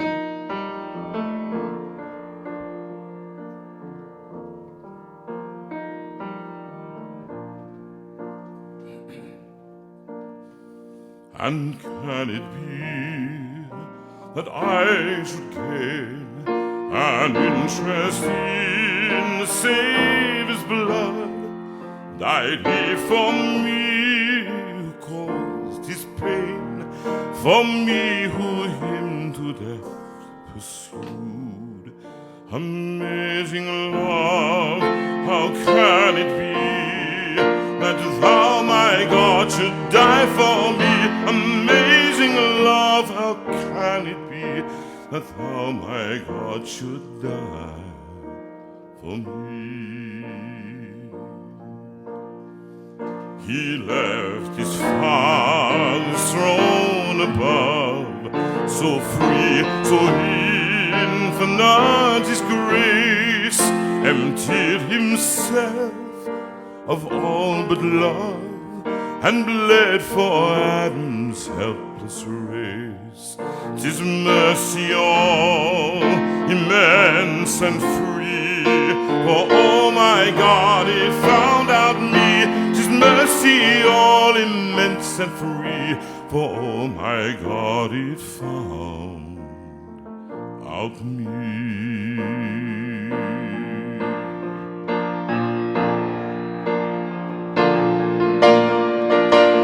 My imprisoned spirit lay, fast bound in sin, and nature's night thine eye diffused a quickening ray.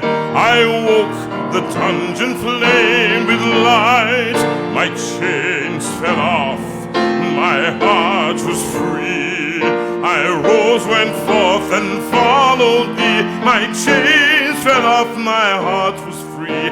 I rose, went forth, and followed thee.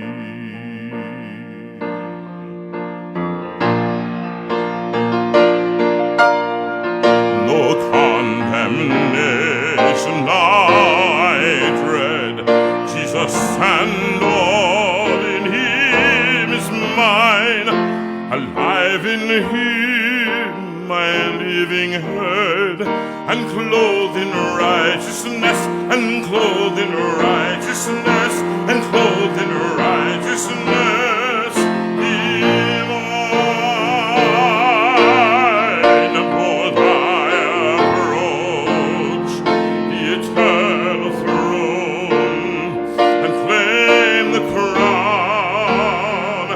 Christ my own. Bold I approach the eternal throne and claim the crown through Christ my own.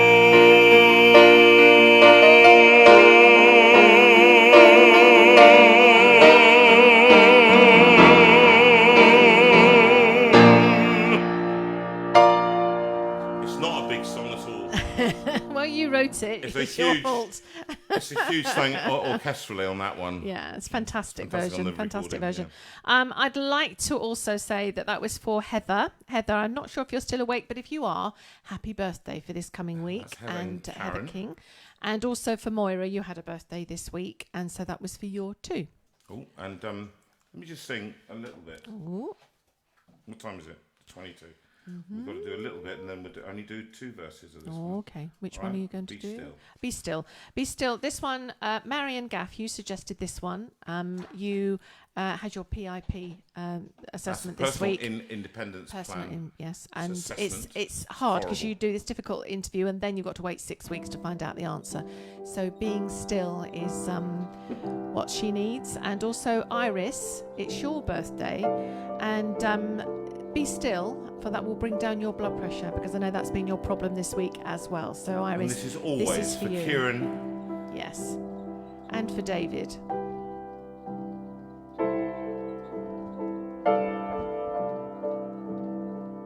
Which David? David Airy, absolutely. Be still for the presence of the Lord. The Holy One is here. Come bow before Him now with reverence and fear. In Him no sin is found. We stand on the holy ground. Be still for the presence of the Lord. The Holy One is here.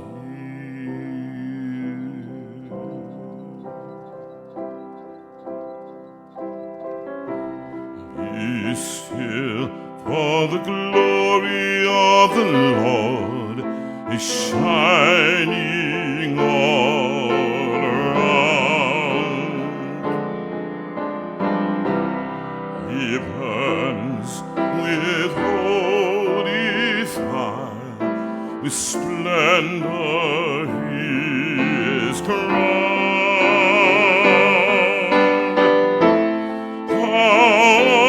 Awesome is the sight, our radiant King of light.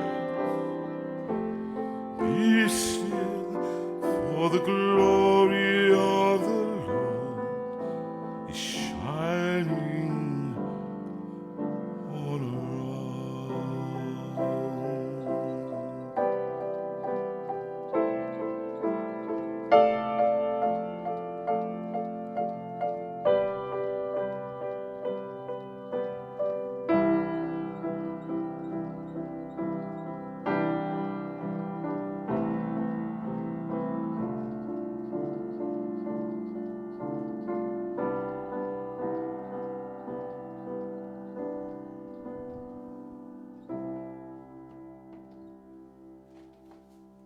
Now, that was for all of you people who we named. This one is a big song. Oh, you are going to do that one now. Sweet. And I'm going to go, Okay. we're going to do...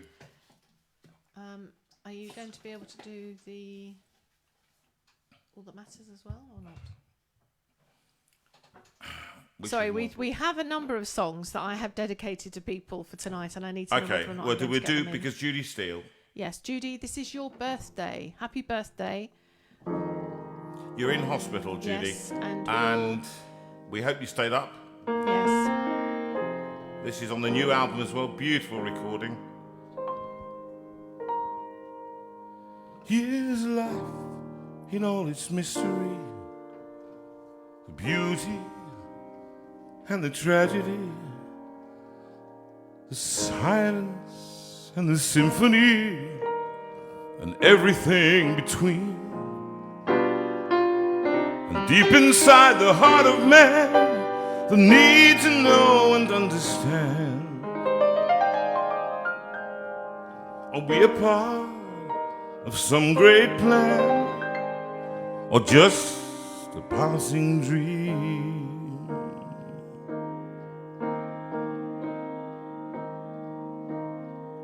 Philosophers philosophize, rarely look you in the eyes, and politics is compromise that rides the ebb and flow. And money talks and fashion screams to fill the space inside your dreams. If you want something to believe, I'll tell you what I know.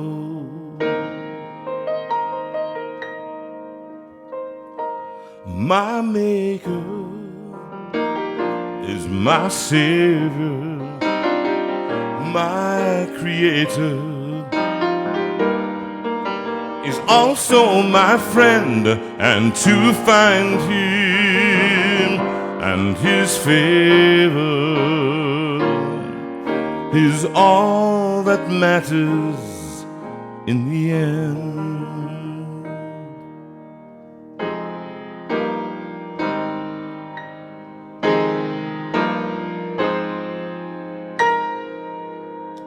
Spirit of the age decrees, we may not speak in certainties, but that's what Jesus is to me, the bedrock of my soul.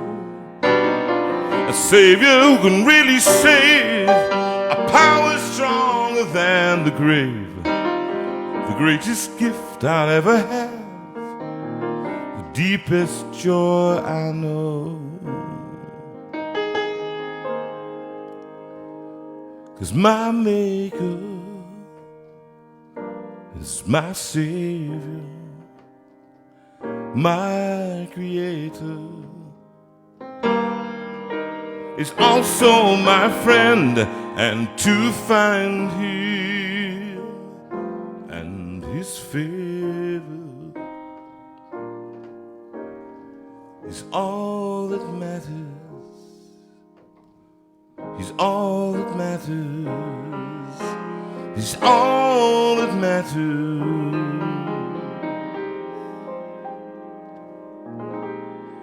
In the end.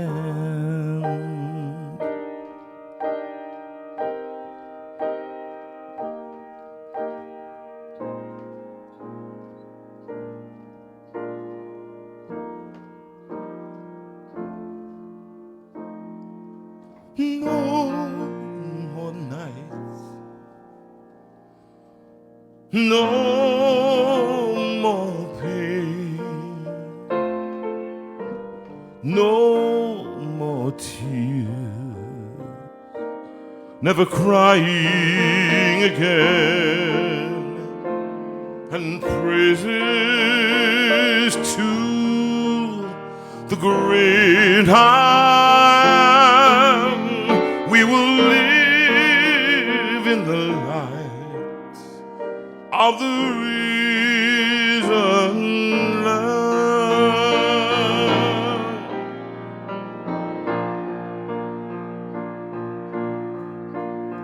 The timeless theme, earth and heaven will pass away. It's not a dream. God will make all things new that day. Gone is the curse from which I stumbled and fell. If it is banished to eternal hell,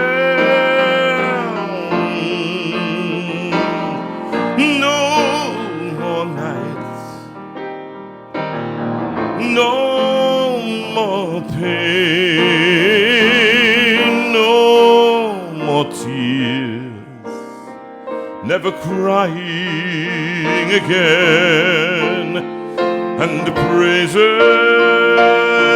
to the great I am. We will live in the light of the risen Lamb. See all around, now the nations bow down to sing. The only sounds are the praises to Christ the King. No more night, no more pain, no more tears, never crying again, and praises to the great I am. We will live in the light of the risen Lamb.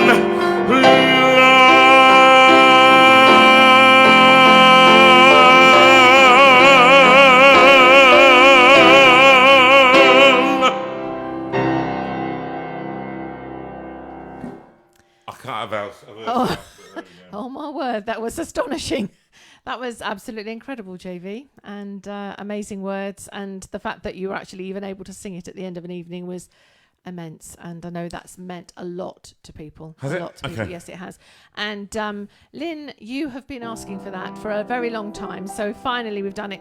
Carol, you specifically asked for it as well. I know you've had a tough week. And I think for a lot of people who've had tough weeks, including us, that was a very special song. So thank you. Across the changes, through the years, eternal God, your love comes down to lead us on. So as we walk with you, our every step is holy ground.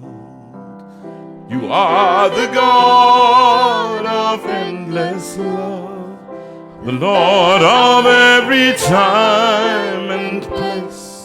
You are the hope beyond our humanness. This is the promise of your grace.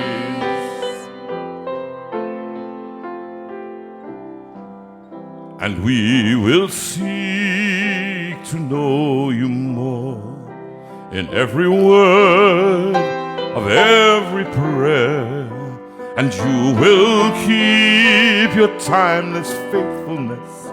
Through every breath you will be there. You are the God of endless love, the Lord of every time and place. You are the hope beyond our humanness. This is the promise of your grace.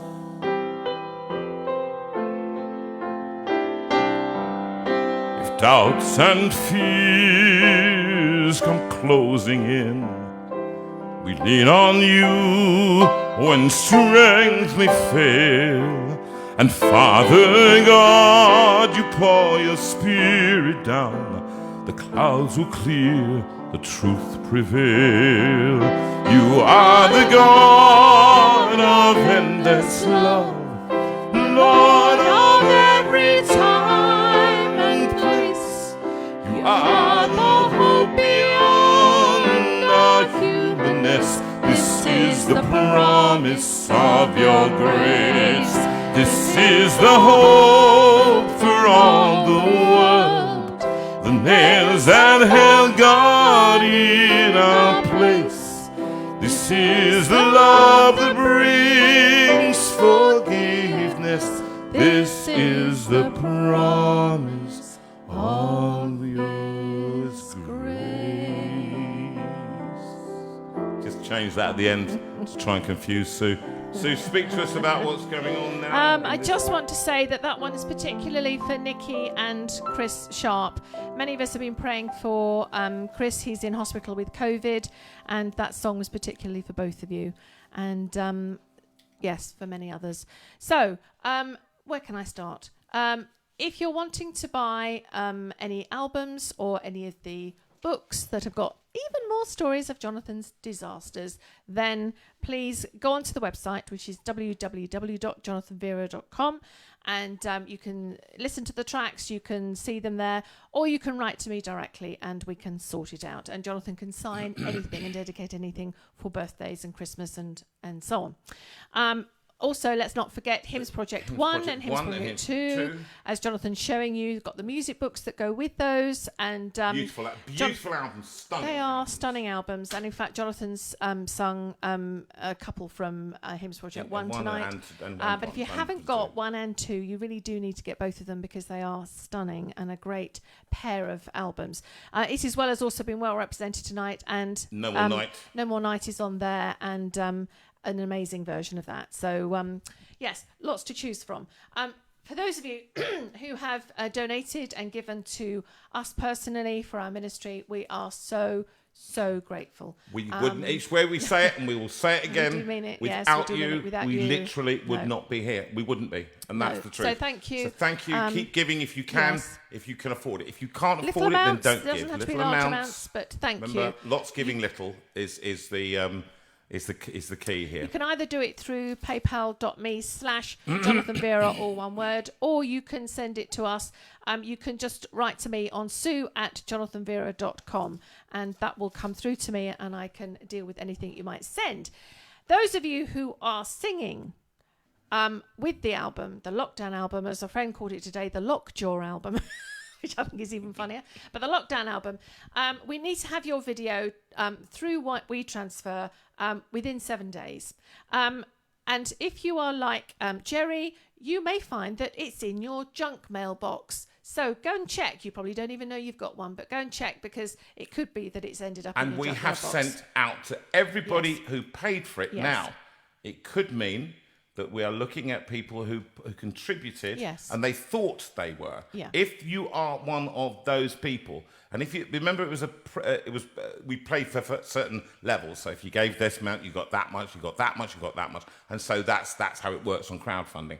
So if you paid for it, then you get an invitation to sing. But if you gave a donation thinking that you were signing up for those, so that £100, then you might need to write to us and if we that's will the sort it case, out. please don't. We don't want thousands of emails. I don't know what I gave.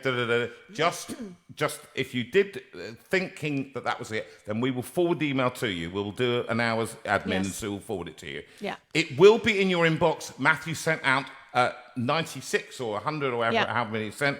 It was out there. Search for it in your inbox or in the junk email.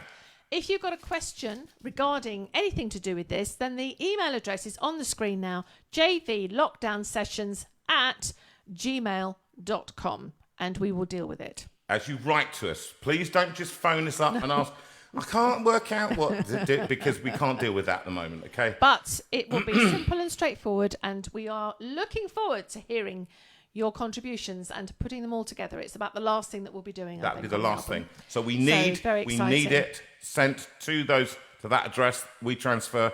It's a simple thing to do, and we've given you instructions on how to do that. Yeah, Rachel has helped. It's all there, all part of it. The link is on there to YouTube. You can go and watch it, okay, and see how to do it.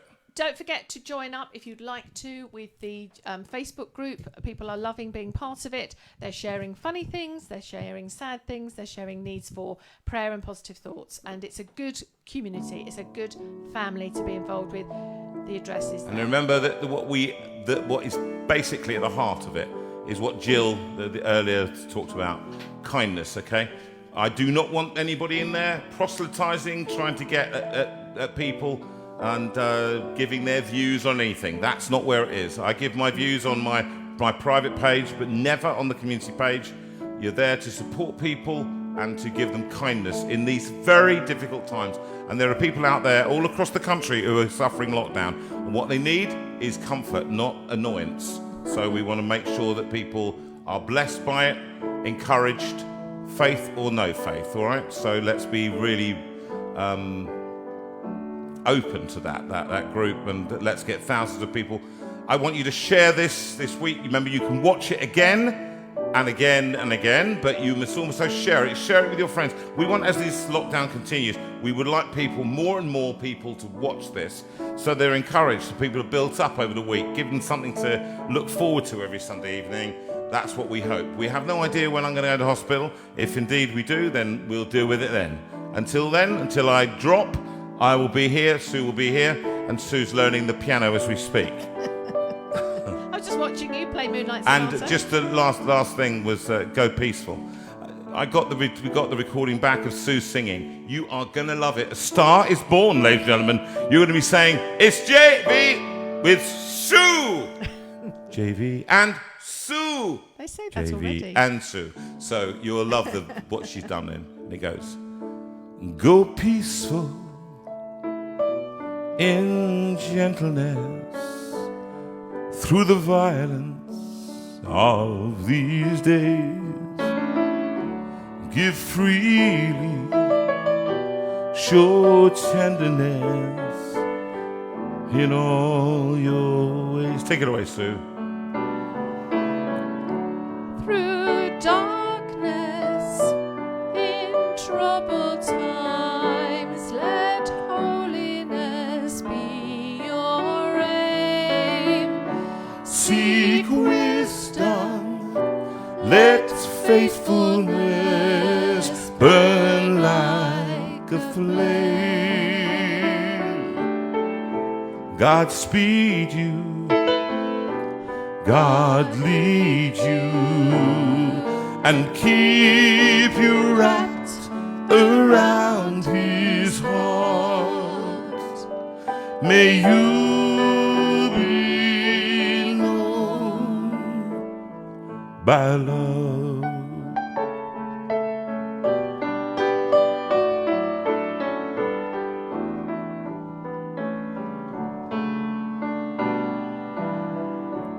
Be righteous, speak truthfully in a world of greed and lies. Show kindness, see everyone through heaven's eyes. God hold you, enfold you, and keep you wrapped around His heart. May you be known by love. God hold you, enfold you, and keep you wrapped around His heart. May you be known by love.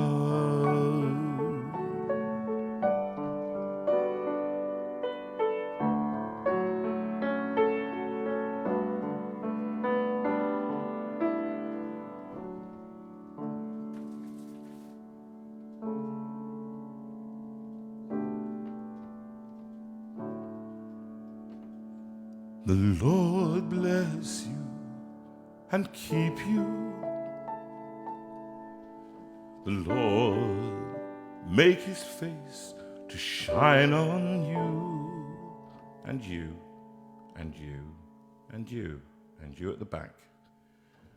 The Lord bless you and keep you, and give you His peace. The Lord bless you and keep you.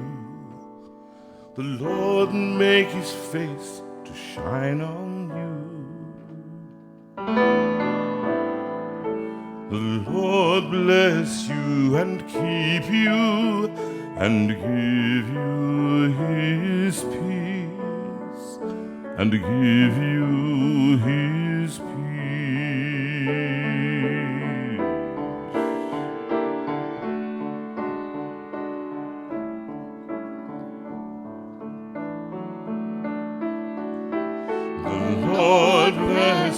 and keep you.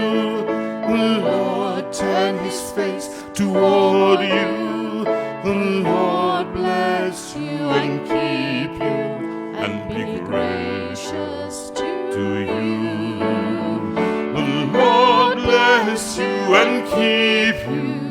The Lord turn his face toward you.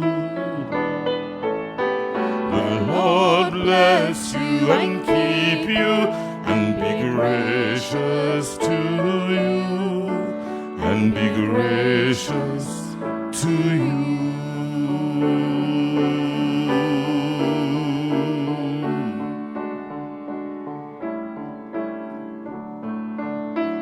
The Lord bless you and keep you. The Lord make his face to shine on you.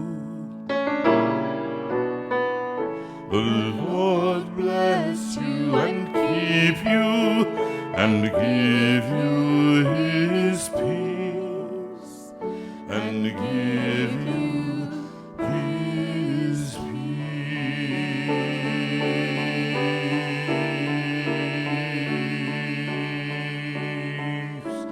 Later than normal, but God bless you. Have a good week, and we'll see you next week.